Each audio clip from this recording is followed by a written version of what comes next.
The following is rated not safe for work. It contains strong language, adult situations, and lots of spoilers.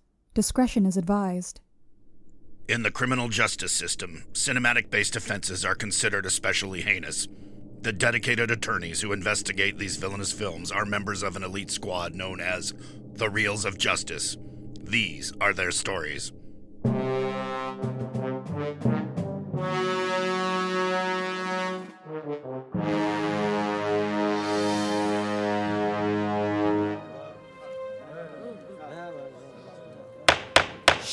Order, please, order. The Reels of Justice is now in session. Judge Maynard Bangs presiding. All eyes for the Honorable Judge Bangs. Be seated. Welcome to the Reels of Justice. Today we are hearing the case of the Manchurian Candidate, 1962, versus the Ipcress File. The Manchurian Candidate is a political thriller about a Korean War veteran who was brainwashed by the communists and returns to the United States to unwittingly assassinate a presidential nominee. The Ipcress File is a 1965 spy film about Agent Harry Palmer, played by Michael Caine, who uncovers a plot to kidnap and brainwash several of Britain's top scientists. For those of you unfamiliar with our court proceedings in civil cases like this, the counsel appointed to represent each film will present their case for why their client is the superior movie. And ultimately, the jury will render its verdict as to which is the better film. The decision will hereby stand in all rankings and listicles from now on until the end of time ad infinitum. Mr. Big Ben Haslar, you are appearing on behalf of the Manchurian Candidate, aka Man-Can, which must make you the Man-Can man with the Man-Can plan. Love it. You may present your opening statement. Ladies and gentlemen of the court, distinguished colleague, the Ipcress File is notable for perhaps two reasons. The first is it's sort of a subdued take on James Bond, where our hero is, instead of gambling in lavish casinos and drinking nonstop martinis, he's working in fluorescent bulb-lit offices and makes his own coffee. The second is that it stars Michael Caine, who is, he's good in everything he does. It's a film worth taking a peek at before you're hurried off into your next film as kind of a fun pit stop. I realized later, however, that this film is not very lovable. Some films are lovable and some films are not lovable. Ipcress File is not lovable. Oh, but Manchurian Candidate is very lovable. You can't believe how lovable the whole damn thing is. All throughout the film, old Blue Eyes is lovable. Lawrence Hardy is lovable. Angela Lansbury is lovable. The scenes were lovable. The plot was lovable. Everything was lovable. From the characters to the brainwashing plot themselves, the Manchurian Candidate is playing with a stacked deck of all queens, dealing a five-of-a-kind royal flush every time. Its villains are diabolical. The betrayals depicted sting, and the performances are grand. Ipcress File features Michael Caine buying mushrooms in a grocery store, even if, as he says, the button mushrooms give it better flavor. Oh man, my Michael Caine needs work. But today That was Sean Connery. Yeah, that was Sean Connery. That was Sean Connery. What's going on? Well, the button mushrooms give it better flavor. Should have mailed it to the Marx Brothers. Today in this courtroom, we shall prove that the Manchurian Candidate is the smartest, sharpest, most wonderful film I have ever seen in my entire life. Wow. Lovable. Save that to the end. Save it for the end, right? Thank you, Mr. Haslar. Appearing on behalf of the Ipcress File is Professor Jeremy Black. Jeremy, please present your opening statement. Thank you very much. Distinguished judges, members of the public. Both of these are good films. And as is normal on Reels of Justice, we don't help ourselves or the audience in pretending that one is terrible and the other one isn't. Both of them are good films. Both of them have stood the test of time. Each differently have been revived. The Manchurian Candidate, another film version has been made. The Ipcress File, they've just had a six-parter television version on British television. And they reflect, I suppose, at the same period, they were made very closely together, but different moods. And I think what we're going to hear today is the different moods. And, the judges, jury, listeners will obviously decide which one they prefer. Oh, thank you. Very well said. Mr. Haslar, you may proceed with your first exhibit. Yes, I do agree that they are different moods, which I think Ipcress File is like sort of a fun experiment in being that different take on Bond, where, instead of being this lavish cool guy, he's just doing, every workaday sort of stuff, and none of the locations that they shoot in are all that interesting. They're just, normal every street London. As the movie opens, it sort of sets the different tones where Michael Caine, like, he acts as if he's never been nearsighted before, and this ear-piercing alarm clock is like going on for a full minute before he turns it off. And then it gives you a very detailed tutorial on how to make French press coffee if you've never made it before. It's done throughout the entire credits. Whereas by the time the Manchurian Candidates, where those opening credits have rolled, we have already established our army troop. We've seen them get captured, and we see them return home without knowing what happened, setting up the right questions that they want you to ask. After the credits in Ipcress File, Harry Palmer, he's making his bed, and we see a girl's necklace and his handgun twisted in the sheets, and we have no idea how this happens, but nor does it ever come up again, because that's really not the kind of life he lives. It's really, I don't think we should have, I don't think we should have, girl's necklace in the bedroom and then no, it doesn't come up again. I think this is supposed to be a clean show, please. Mm-hmm. But it just leaves me wondering, because like for the rest of the film, like, this is not his life. He's not losing his gun in the bed sheets. He's just working in offices and doing legwork and being maybe a bit insubordinate. He also claims to be a bit of a gourmand, although we clearly see him get eggshells in his omelets. So they're not taking the time to sort of establish this character. I think that the way they may have done it in the book, although I will admit I haven't read it. He likes his omelets crunchy. Jeremy, do you speak at all to this sort of presentation of Harry Palmer? Well, several things. I'll say one or two things about Manchurian Candidate in a second, but the Harry Palmer one, first of all, I think the Ipcress File is very British of that period. And it is a Britain that is moving from very class-ridden to a, as it were, classless hero. So Michael Caine is that. It's a kind of Saturday night, Sunday morning kind of plot. And it very much reflects, as it were, our movement into the 60s. So that element of it. It also reflects, I know this might sound silly, but the French press coffee would have been extraordinarily unusual at that time. And it's suggesting a kind of cosmopolitanism. But I mean, more to the point, the music is excellent. I think that there is a generally good cast of actors, and the relationship between the two senior people in the Secret Service is handled well. And in contradiction to this remark, there's no sex in it, I think the exact opposite is the case. Harry Palmer is shown having a relationship with a woman in his office, a widow, and that is considerably more realistic than the absolutely ludicrous relationship between Sinatra and Janet Leigh in The Manchurian Candidate, in which, she meets him once, he looks like death warmed up, whereupon she gives her fiance back the ring. I mean, the whole thing is... Hey, it's Old Blue Eyes. Everyone loves Old Blue Eyes. No, it's ridiculous. There is a degree, if you look at the sex aspect in the Ipcress File, there is a sultriness there that is actually quite sort of Italian or French in its influence, whereas the American one is totally wholesome. They have a relationship, but you don't see any sex. And it's all part of a film that in some respects, as I said, it's a different mood. The Ipcress File is dark in a way in which you don't know who is the baddie or who is the goodie for a long while between the two senior members of the Secret Service. And even after you discover that, you're not sure whether, in fact, what the colonel was doing was justified. Right. Whereas the Manchurian Candidate ends with a pat speech to camera, which is just, fine for 10-year-olds, but is not for mature people. And the villains, I mean, the senator.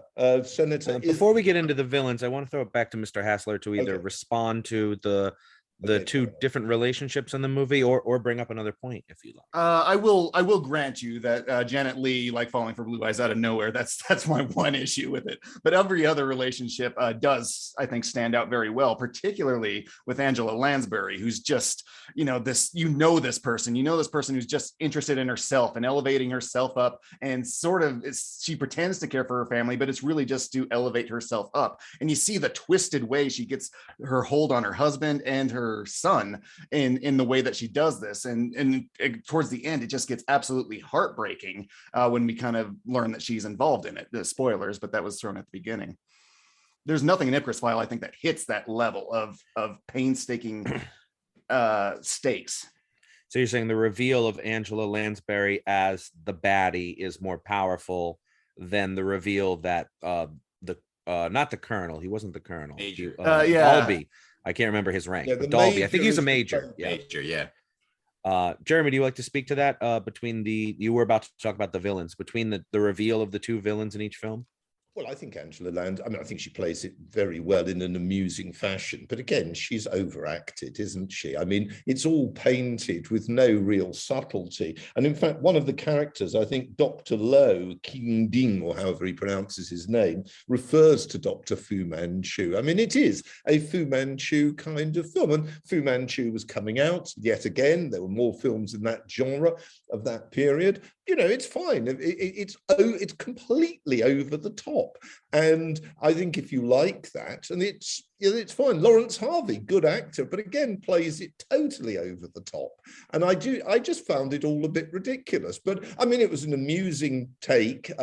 It was, I thought, as a film noir, I prefer my film noir a bit, the American type, a bit darker and a bit more criminal. Here we were supposed to imagine that some half-wit senator was going to be made sort of president in effect, and it just didn't wash to me. That's a personal reflection. Just one very quick thing. I did have the disadvantage of watching it with my wife, who is a psychiatrist, and she told me it was absurd. She said, and I took notes, because she's done hypnosis to help people with things like throat cancer, trying to get them to speak, when they haven't got a voice box.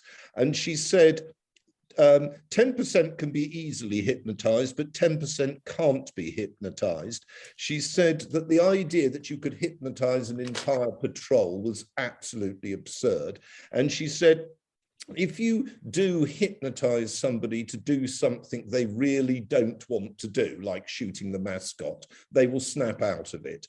And she said it was an exaggerated account I've written of post-hypnotic suggestion. So, that wouldn't have worried the audience at all, but it was a disadvantage for me trying to take seriously what I was told was rubbish. Mr. Haslar, we have expert testimony here that the hypnotism in Man-Can may be a little shady. What do you have to say about that? Well, I watched the film Ipcress File with my cat, and he said it was the best sleep he ever had.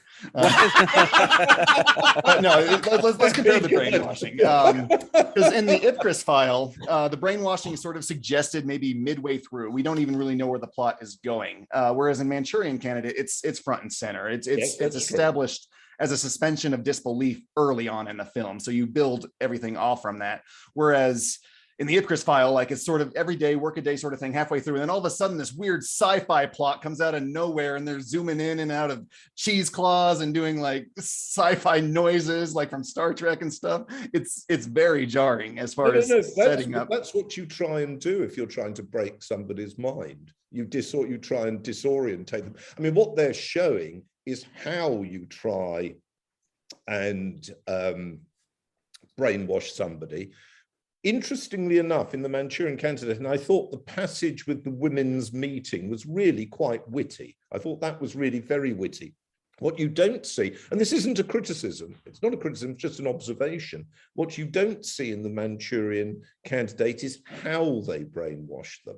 What you see is the result of them being brainwashed. Mm-hmm. And the idea is this shows how evil these people are, because it can persuade a decent American to, in one case, strangle somebody else, and in one case, shoot somebody else.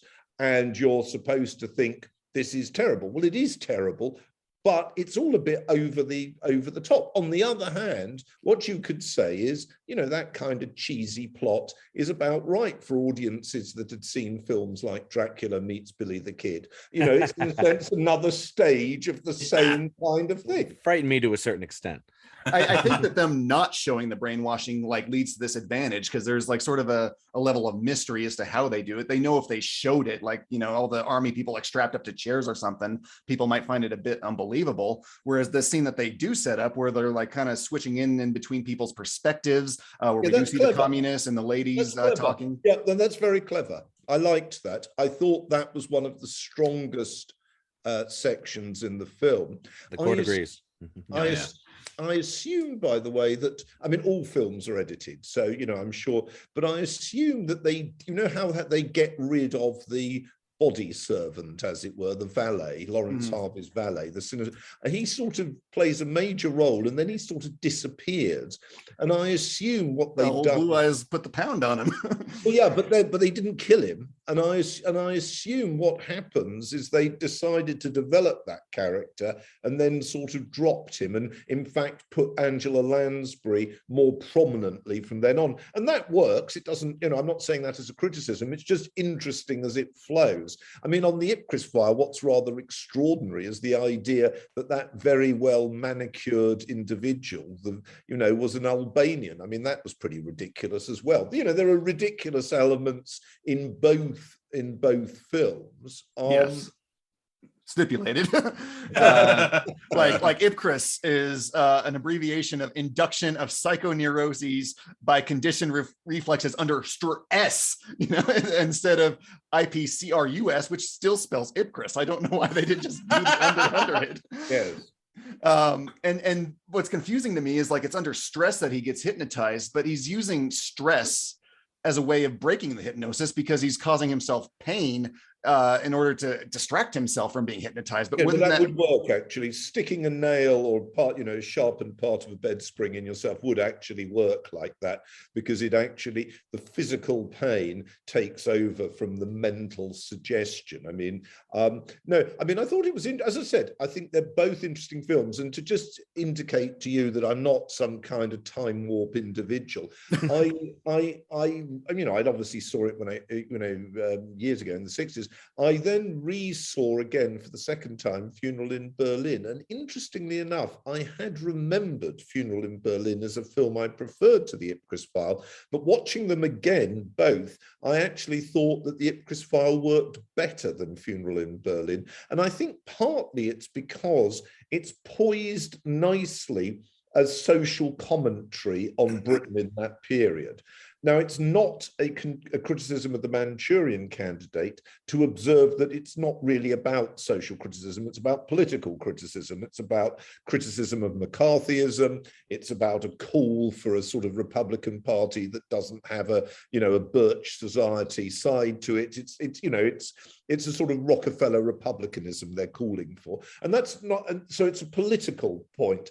The British one, it's fascinating to see these, you know, the class system, as it were, still there, but being chipped away at by and around Kane, the Harry Palmer character. And I thought that was really interesting. Now, it might mean that it doesn't work for a foreign audience, which has no particular reason to be interested in the British class system and its history. So I think that, you know, as I said, there are different moods here that are, and different themes in these two. They're both about, as it were, playing with people's minds in order to further a conspiracy, but they have got very different settings in which that is done. Mr. Haslar, I'd like to throw it back to you to continue on whatever points you may have remaining. I would like to talk about the cinematography, because I think that this is the one point, whereas Manchurian Candidate doesn't necessarily shine on this category, Ipcress File definitely does not. It's completely blocked all the time with all these random objects. He's like, it's like he just got this like small camera and like I can shoot through window panes all of a sudden. So you'll have like fist fights like shot through a car window, and the window is like taking half of the view. There's Dutch angles, and there's shooting through windshields, drum cymbals up people's noses. There's like this big red cross from a telephone booth that's again blocking half the shot. Whereas Manchurian Candidate, I thought, did have one that did mirror that, where one character enters his apartment and we shoot through a window pane and it's all broken. That's because we knew there was a fight there that Frank Sinatra had with that baddie we were mentioning earlier. I liked the shot in the Manchurian Candidate at the section of the thing where Lawrence Harvey is proposing, at the very end in the convention. I thought that was very interesting. I mean, it was a sort of, expressionist thing, him up at the top and the light coming through from there and the slit. I thought that was very good. I mean, the Ipcress File, it's interesting. So, for example, I was very taken positively by Kane going back to the apartment and, where he's going to find the body. And the shot is from above the light coming down. That one worked, I will grant you. I thought that, there are bits of the Ipcress File, which, I thought could have been done differently. Let's just put it like that. But actually, it's very interesting. As you correctly said, it was in a way made by many people associated with the Bond franchise, not least Saltzman, for example. But I thought actually, in many respects, and I'm a James Bond fan, I actually thought it was rather better in its shooting because it's using London as a set in a way that is much more gritty. There is broken down buildings, there is the dirt and grunge and at the same time snobbery of Britain. There's, the colonel feeding the pigeon food to the pigeons. There's, the major and the colonel and the cup of tea. And there's the woman who mans the office and's got a cigarette permanently sticking out her mouth. That was so Britain, England, London of the 1960s.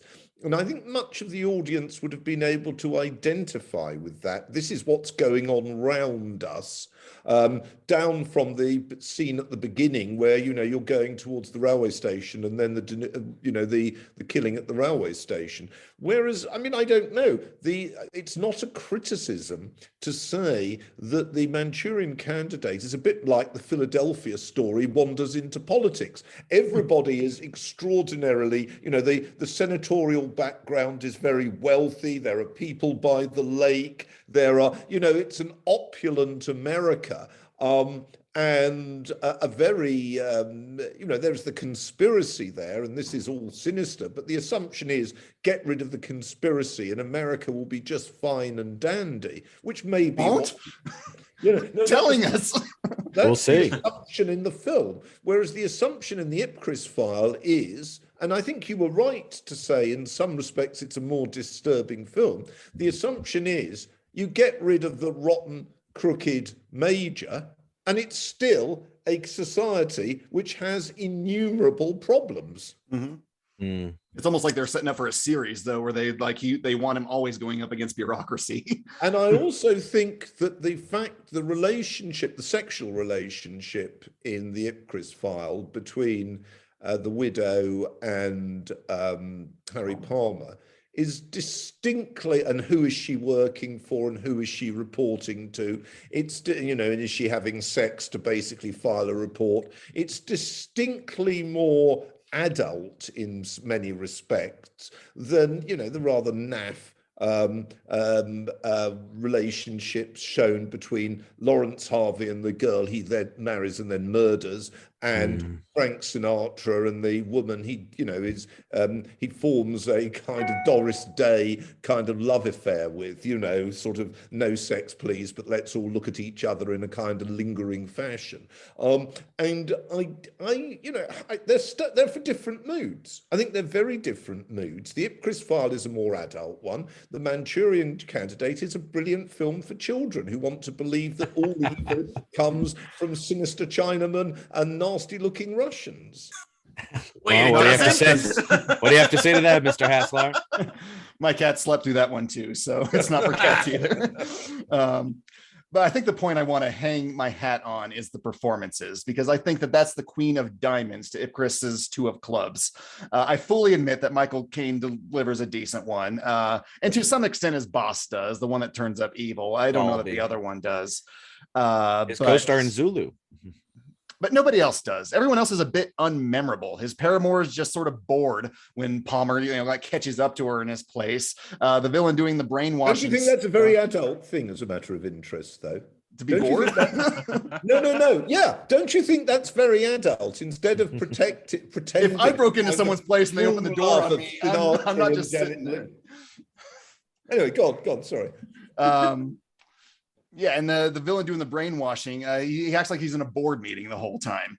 But in the Manchurian Candidate, we have Sinatra's haunted face when he's on the train trying to make sense of all these holes in all of his experiences, or the way he coolly confronts Shaw at the end with his deck of 52 queens. Janet Leigh shares that train scene with Sinatra, I think, on equal footing, although I grant you her motivations for just like leaving her fiance for no reason is a little bit out there. But the conversation between those two, I think, is one for the pedestal of acting. We have Lawrence Hardy convincingly playing someone who is unlovable, but perfectly exposes why when he interacts with his mother, and you see this tight hold she has on him. And of course, my Queen of Hearts there is Angela Lansbury. She just knocks this role absolutely out of the park. You watch this film and you'll be remembering these performances for at least a month, whereas I think in Ipcress, like those two characters I cited are the only two I remember. That's interesting. I mean, that's interesting. I do think actually it's very interesting because I think the Colonel and the Major and the understated way of nature of their rivalry. In fact, I watched it twice. Once with Sarah, and once, I rewatched it twice. Once with a chap I was about a few years younger than me, who I taught and who I'm friends with. And he said to me, it was fascinating, the section when the Colonel and the Major, who have really been competing with each other, they then talk about going off to lunch at the club, and the Dover Sole is rather good. And he pointed out to me that's exactly the sort of conversation you might still have in London clubland. It's very fine, it's very finely observed, and it's part of the problem of working out who is the villain, which of course they recur to in Funeral in Berlin. I don't want to why not give it away? In Funeral in Berlin, again, it is, Palmer gets mixed up in something which is bigger than him, in which it's unclear who is the villain. And in a sense, the play acting between everybody captures some real psychological realities. Now, the Angela Lansbury, she acts well, but it's the kind of psychological reality of maybe Psycho.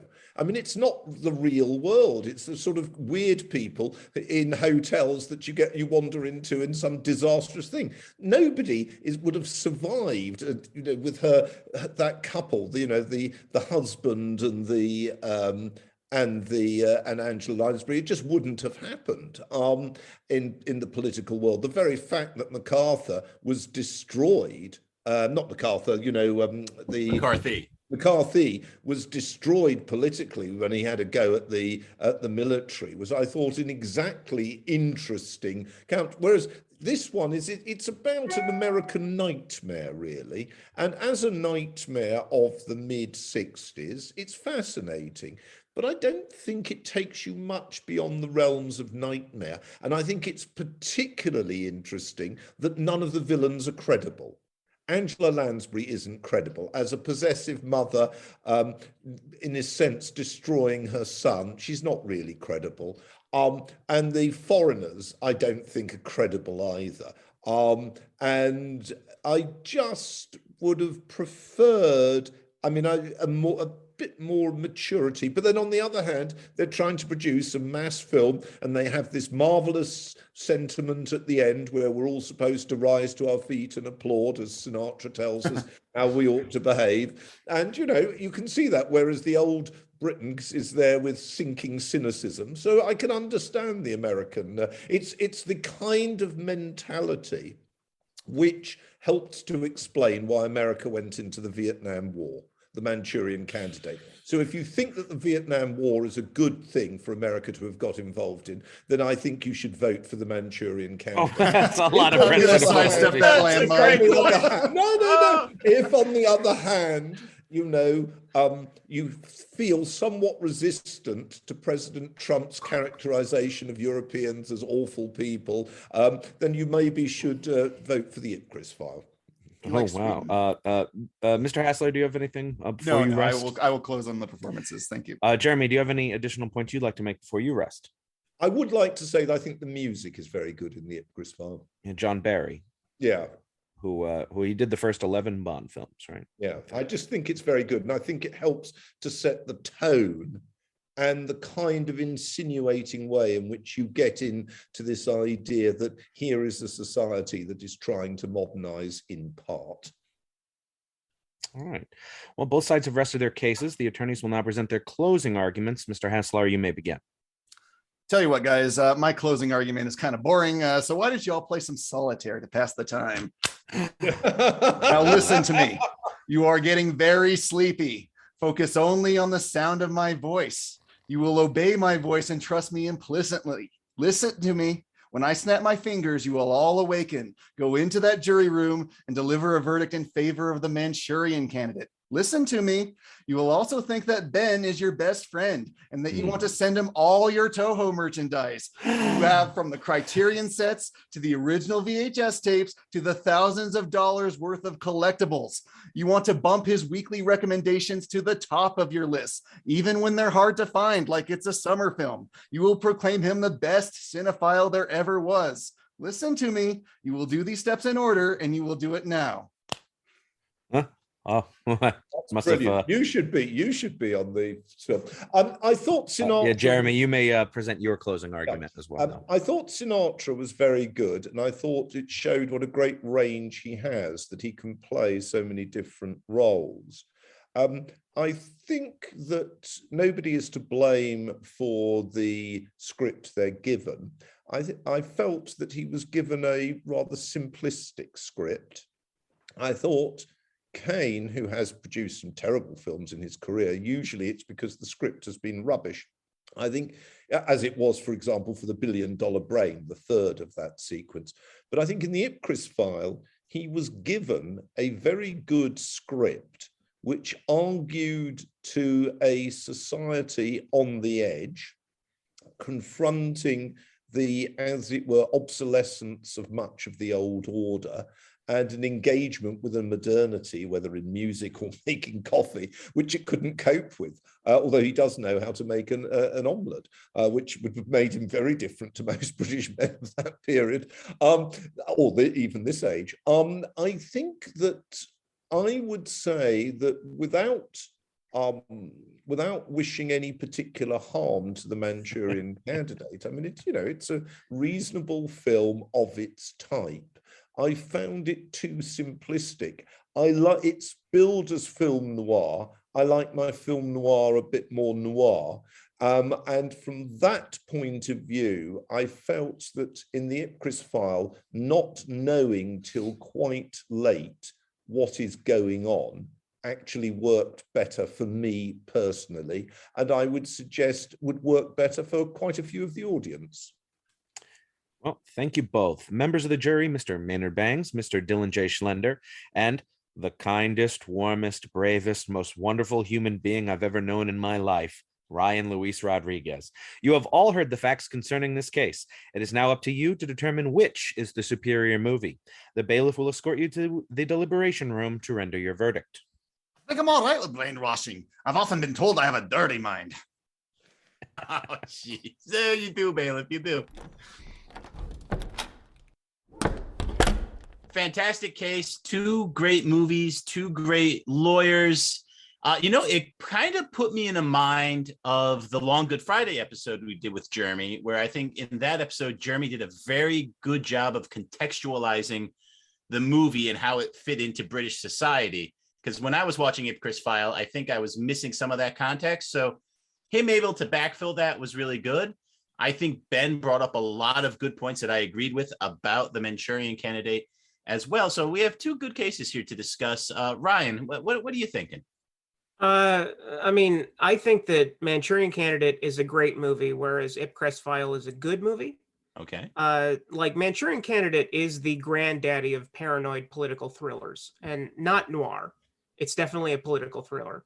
And that's my kind of pulp. I love that stuff.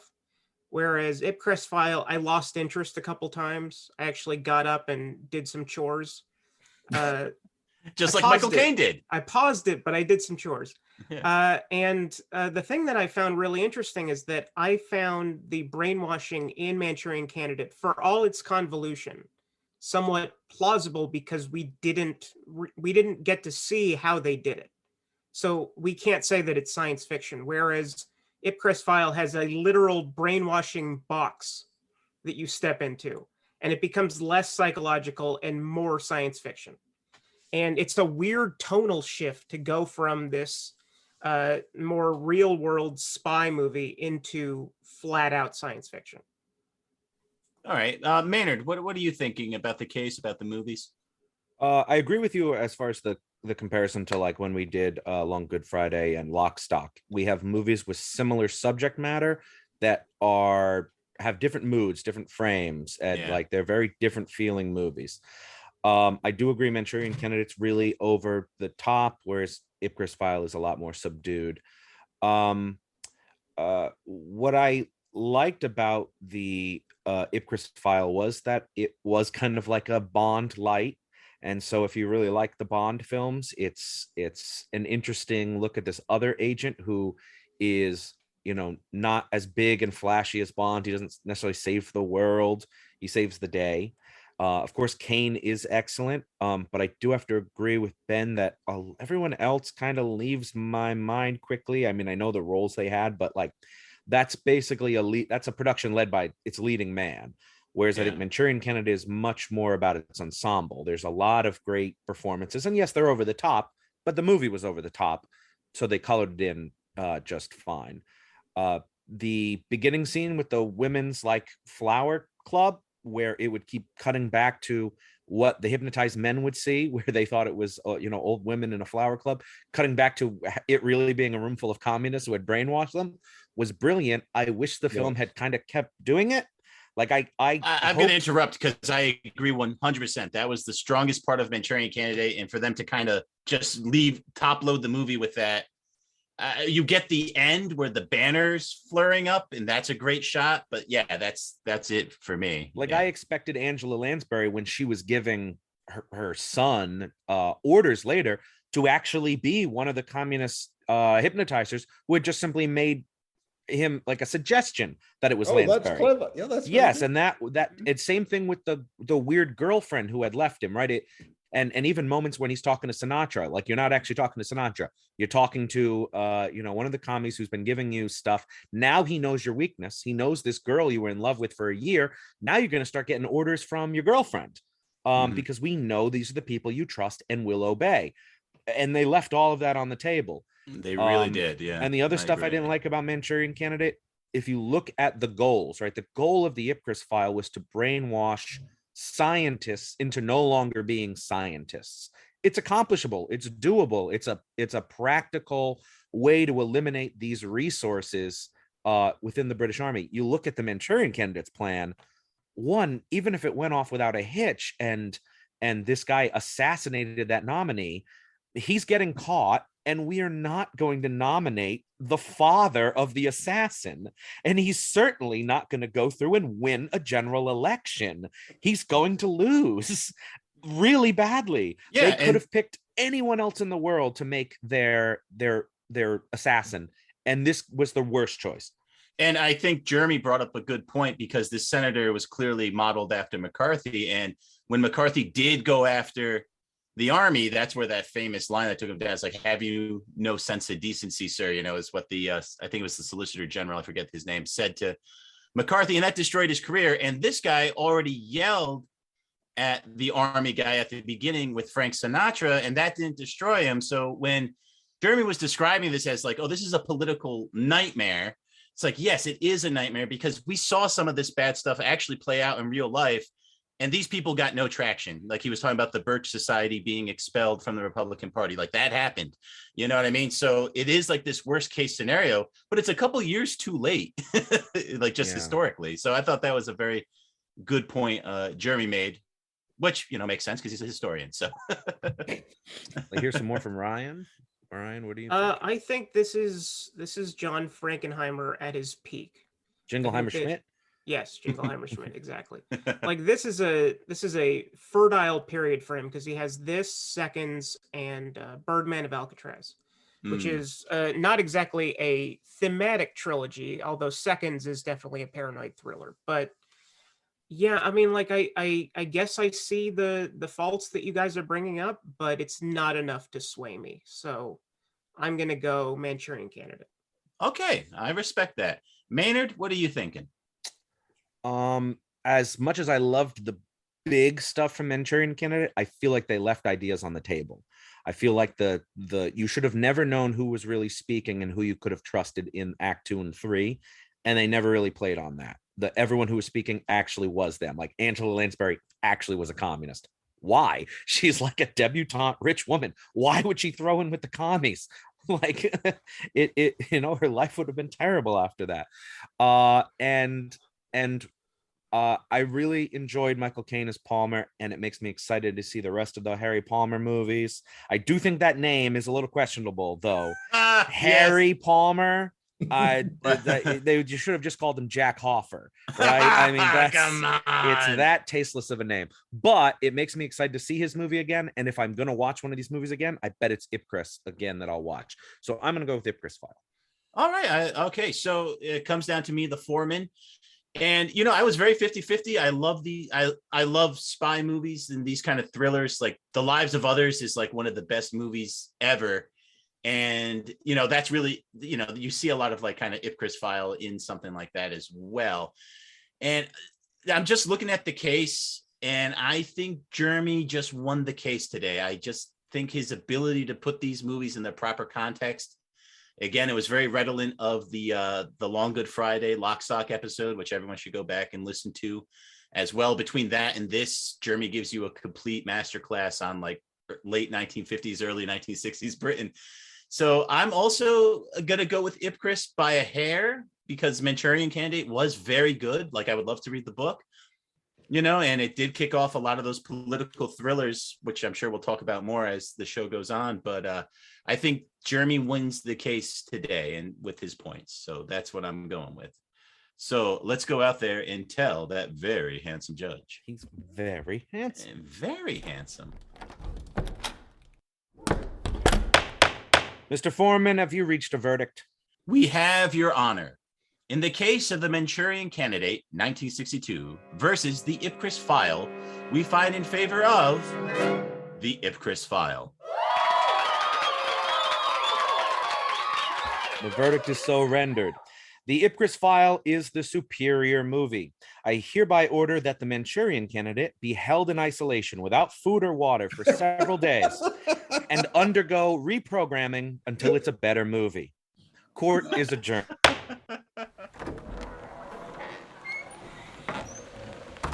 This is Mumbly Mumblerson, Agent 00 Who Cares. Here comes Ben Haslar. Would you care to share your thoughts on the verdict? Poor Ben. Poor friendless Ben. Oh, no. Either I had a lawyer ability brainwashed out of me, or Jeremy's just that good of a debater, because clearly the Manchurian Candidate is the better film. I stand by that point. But maybe Denzel can save it. No, wait, that film's worse? Yes, it's worse. Okay. That response was shaken, not stirred, and thoroughly boring. And here comes Jeremy Black. How do you feel about the verdict? I feel that the filmmakers of the Manchurian Candidate, it's almost to be wished that they could have taken that marvellous section at the beginning. I don't mean the stuff in Korea, I mean the stuff with the ladies' flower society, and actually use that for the making of a comedy takeoff of espionage films. I think that would have been fascinating and fantastic. And actually, I suspect Sinatra would have enjoyed it immensely. Rather like Some Like It Hot is a rather brilliant takeoff of many aspects of the criminal genre, the mafia ones. So I think there are good things in The Manchurian Candidate, but for me it didn't add up together. and I can't see myself wanting to watch it another time.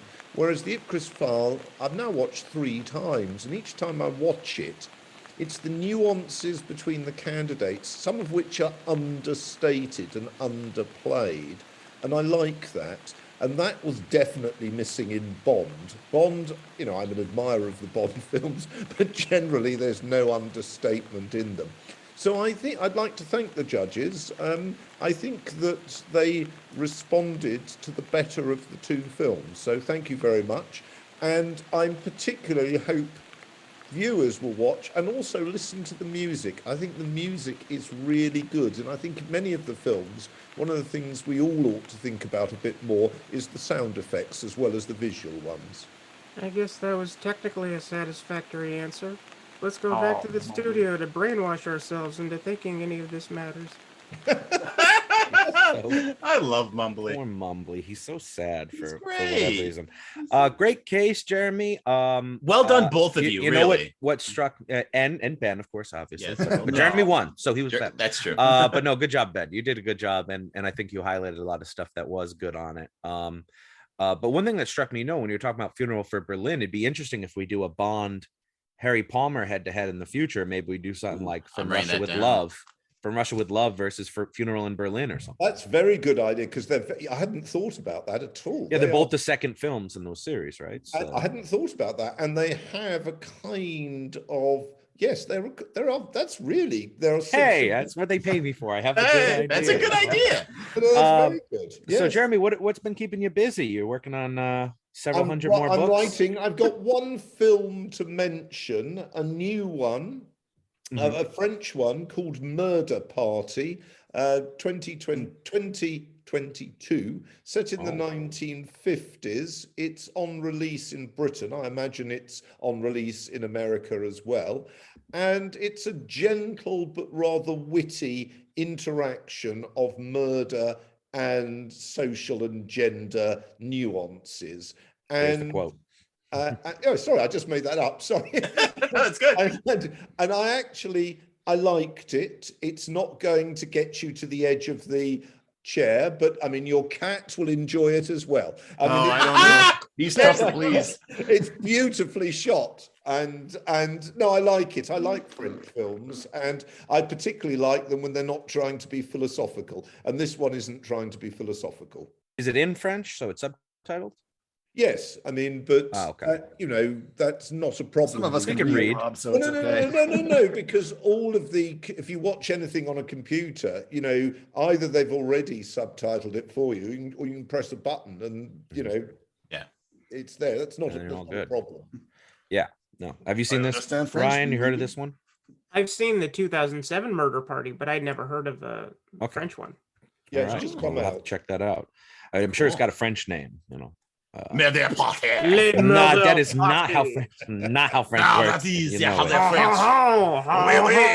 Let me get my baguette. Big Ben, we're gonna send it over to you. What is your What do recommendation? you got, man? One of my favorite brainwashing movies would have to be Total Recall, not the 2012 one that you already blanked from your memory, but of course the one that Arnie hands it up to his Arniest. If you haven't seen this yet, it's a ton of fun. He goes into a memory treatment company only to discover that there's already memories hiding in his brain that he didn't know about. So we follow him going to Mars to confront a corrupt CEO, getting cozy with Mars mutants, and partaking in action scene after action scene, each more crazy and bombastic than the last, all while piecing together his lost identity. Get your ass to Mars and check out this one on HBO Max.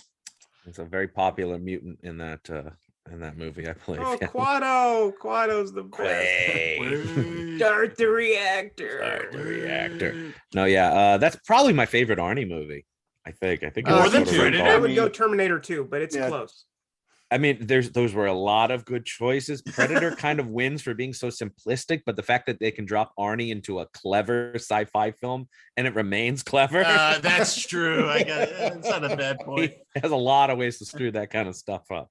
Hey, Maynard, you were our judge. So what are you recommending? I had a couple, but I'll go with one because I was afraid someone was going to take this. But they didn't. My recommendation this week has a subplot which parodies the Manchurian Candidate pretty effectively. And it does this while looking really, really, really good looking. And that's Zoolander from 2021 or 2001. 2001. There's a 2001. second one. Don't A watch Space Odyssey. Exactly. Zoolander from 2001.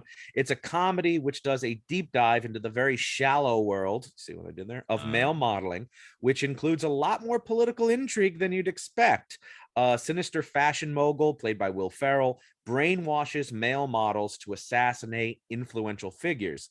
His latest unwitting killer is Derek Zoolander, played by Ben Stiller, who Ferrell dispatches to kill the Prime Minister of Malaysia, triggered by the Frankie Goes to Hollywood song Relax. It's one of the funniest movies of the 2000s and is infinitely quotable, and that's why it retains a strong following today. I highly doubt many of our listeners haven't seen or heard of this film, but its connection to our discussion today was too powerful to ignore.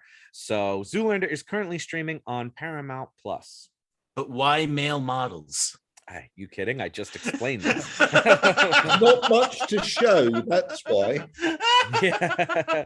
No, it's because they were in really good shape and they could get access to anywhere. That movie is brilliant. But don't see the second one, apparently. Ryan says don't see the second one. Yeah, don't. Whatever. I will not do it. And because of that, Ryan gets to recommend next. My recommendation this week also concerns spies in a 1960s setting. A recent Steven Spielberg non-blockbuster from 2015 called Bridge of Spies. Now, Tom Hanks is an American lawyer. I know what you're thinking. It's a stretch. Tasked with exchanging a Soviet spy for an American shot down over the Soviet Union. And even though it lasts almost 2.5 hours and it's mostly just revolving around people sitting in rooms having enlightening conversations and exquisitely building character, it's one of Spielberg's best. Before pissing it down his leg with Ready Player One, the director was making a series of interesting films about, to quote Blank Check, people who are good at their jobs. And this is arguably the best of that little run. Bridge of Spies is currently streaming on Freevee, which is allegedly a thing. Freevee. Can I say, okay. I've seen Bridge of Spies and I agree with absolutely everything we've just heard. It is a brilliant film. Awesome. One of Hanks's best. Yes, I think so. Absolutely. Wait till you see Elvis. Oh God! Oh no! Boo! Not one of his best. Haslar, man!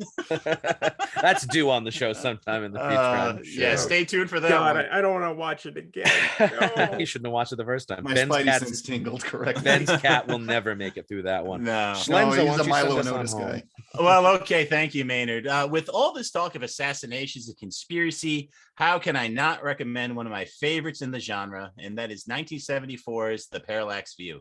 This movie is peak post-Watergate political thriller, dripping with paranoia and suspense. An intrepid reporter is looking into political assassinations, and of course, it is all a big conspiracy. The movie is a wonderful blend of style and substance, with an ending that was clearly inspired by the movies we discussed today. The pessimism of the 70s movies is always fun to revisit, so don't be a sleeper agent on this one and check it out. It's on Criterion Channel right now, I believe. Oh, well, that's even, it should be in the Criterion Collection. The movie is very brilliant. Last year.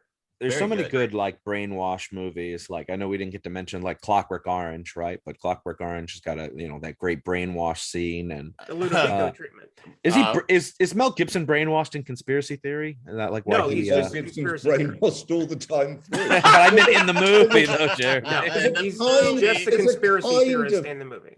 There's a kind of brainwash in a way, it's not quite that, in parts of 2001: A Space Odyssey, with the way in which they're trying to get the computer Hull is trying to get inside their minds, and they're trying to get inside Hull's mind. It's really quite interesting in some respects.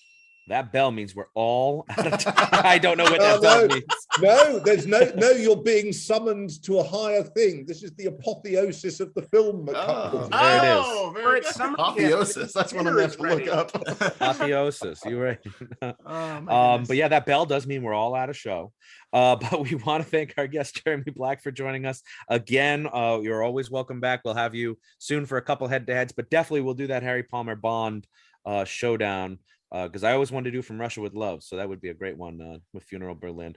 That'll be a good one to look forward to in the future. And we have some other ones cooking too, so definitely we'll have you back. We always like having you. Excellent. And stay cool. You are cool, but just stay cool. We're gonna stay cool. 100%. Air conditioner's going on right after we hang up. Everyone should definitely stay cool as well. And join us again next time as the reels of justice keep turning. Count it. Lovable. There it is. Yay, remembered. All right. I wrote it down. Please follow us on Twitter at Reels of Justice, Instagram Reels of Justice, and Facebook.com/Reels of Justice.